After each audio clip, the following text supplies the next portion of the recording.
सबसे पहले तो मैं आप लोगों का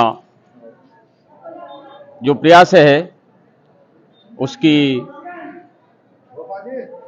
प्रशंसा करता हूं और आपके यहाँ आने पर मैं आपका अभिनंदन करता हूं, स्वागत करता हूं। धन्यवाद सर। और भगवान देवनारायण जो है हमारे गुर्जर कम्युनिटी के इष्ट देव है और ये काल्पनिक बात नहीं है, ज्यादा पुरानी बात नहीं है, अभी बहुत नवीन बात है। 7वीं 8वीं सदी की बात है जब भगवान इस धरती पर आए और इनका आना भी बड़ा विचित्र। आज दिन तक जितने भी अवतार हुए वो सब किसी न किसी मां के गर्भ से हुए, लेकिन ये ऐसा अवतार है जो मां की गर्भ से नहीं होकर के एक पुष्प से पैदा हुए।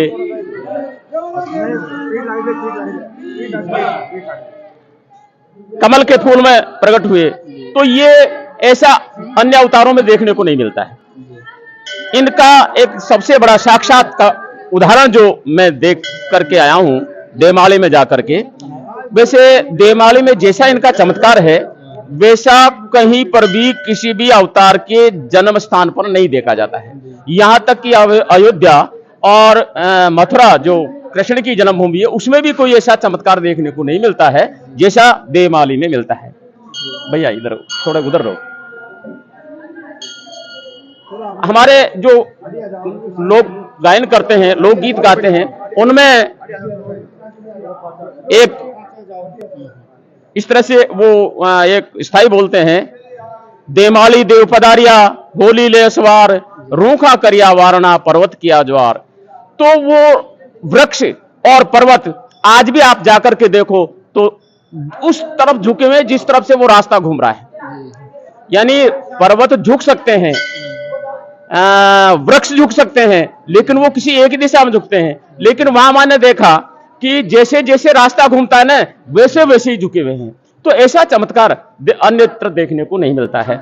उसी भगवान का ये स्थान है और इस स्थान पर मुझे अभी 6 महीने ही हुए हैं और 6 महीने से मैं जी तोड़ कोशिश कर रहा हूं। मालिक परमात्मा है, भगवान है, उसकी जैसी आज्ञा होगी वैसा होगा।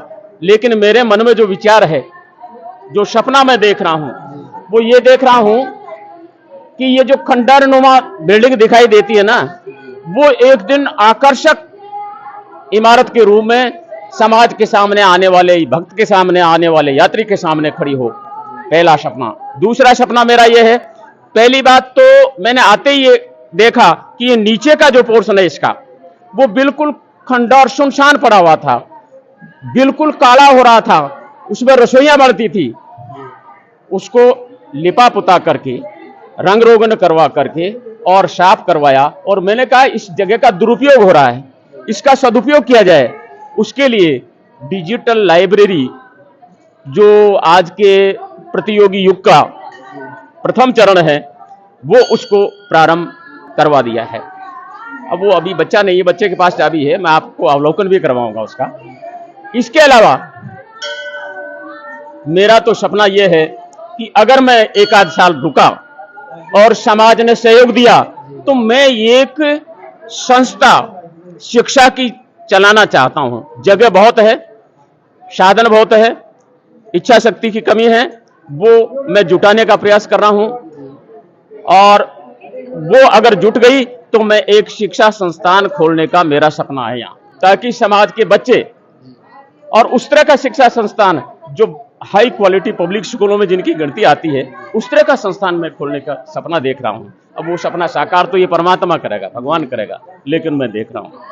इसके अलावा यहां जो यही नहीं, हमारा जो कम्युनिटी है, गुर्जर कम्युनिटी है, वो कहीं भी जहां पर रह रही है वो रूढ़िवादी परंपराओं से जुड़ी हुई है। वो अभी भी वो पुराने खर्चे जो है, वो पुराने नुक्ते हैं, शादी ब्याह में अनाप शनाप खर्चा करना है, वो उनके दिमाग में अभी बैठा हुआ है। तो हम प्रयास कर रहे हैं कि एक ऐसी पीढ़ी तैयार करें जो अपने आप ऐसे बुरे कामों से दूर हटती जाए और धीरे धीरे ये जो कुचलन चल रहा है गलत प्रथाएं चल रही है वो समाप्त हो जाए। एक सबसे बड़ा जो मैं देख रहा हूं अभाव हमारे युवाओं में, वो ये है, वो व्यसन से जुड़े हुए हैं। या तो गुटखा खाते हैं, जर्दा खाते हैं, शराब मांस का सेवन करते हैं और मौज मस्ती मनाने में ज्यादा रुचि ले रहे हैं। ऐसे युवाओं से मैं हाथ जोड़ करके निवेदन करना चाहता हूं कि इन व्यसनों को छोड़ दें। हमारे यहाँ छात्रावास है, छात्रावास बना रखा है, जो ऊपर कमरे हैं इनमें बच्चे रहते हैं पढ़ने वाले। उन बच्चों की यह हालत है कि वो गुटके खा खा करके दीवारों पर थूकते हैं। मैं उनसे कहता हूं, अरे तुम इन दीवारों को क्यों गंदा कर रहे हो भाई? तुम्हारा हृदय तो गंदा हो गया, तुम अंदर से तो गंदे हो गए, लेकिन बाहर से गंदे क्यों कर रहे हो?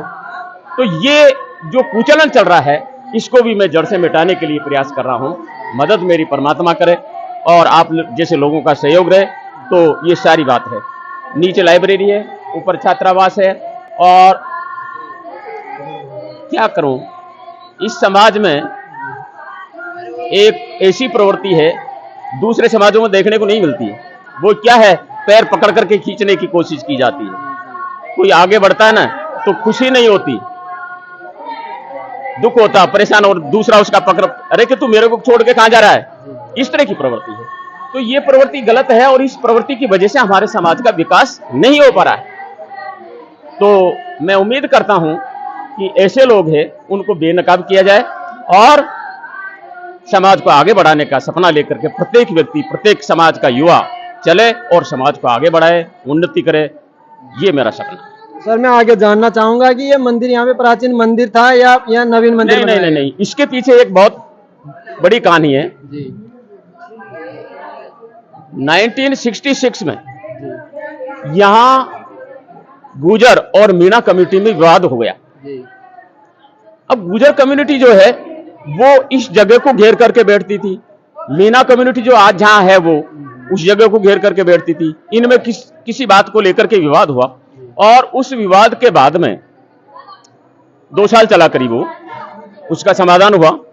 और उस समाधान के बाद में हमारे समाज के जो अगवा लोग थे, जो नेता लोग थे, जिनके दिमाग में कुछ सपना था, उन लोगों ने, यहां कुछ भी नहीं था, यहां पत्थर थे, बड़े बड़े पत्थर, और उन पत्थरों पर आकर के बैठते थे मेले के टाइम पर गुजर लोग। गीत, उनका जो पारंपरिक गीत गान है वो किया करते थे। लेकिन उसके बाद में उनके दिमाग में ये बात आई कि हमको देवनारायण भगवान का मंदिर यहाँ स्थापित करना चाहिए। तो सबसे पहले छोटे रूम में शुरू किया, ये ज्योति शुरू की, ज्योति जलाना, अखंड ज्योति है ये शुरू किया। और ये 1984 से शुरू हुआ। 1984 से बढ़ते बढ़ते पहले छोटी गुमटी बनाई, फिर जैसे जैसे समाज की चेतना जागती गई और समाज पैसे देता गया, वैसे वैसे इस समाज का विकास हुआ। समाज ने करोड़ों रुपए दिए। मेरे से पहले वाली जो समिति बना रखी थी, उस समिति के ऊपर 42,97,420 रुपए तो टैक्स हैं। अब इतना जब टैक्स बनता है तो आप आकलन कीजिए कि आमदनी कितनी थी। उस आमदनी को उन्होंने, खैर अच्छा काम किया, उन्होंने जो भी किया ठीक किया, अपने दिमाग से करता है आदमी, लेकिन उन्होंने प्लान से काम नहीं किया। इसमें बिल्डिंग बहुत लंबी चौड़ी दिखाई देती है, लेकिन अगर बरसात हो जाए ना तो रुकने के लिए इतनी सी जगह नहीं। ये दुर्भाग्य की बात है। अब हम कोशिश कर रहे हैं कि ये रहने लायक बने, यहाँ यात्री आए तो उनको विश्राम के लिए जगह मिले, अच्छी हो, तो उस प्रयास में हम लगे हुए हैं।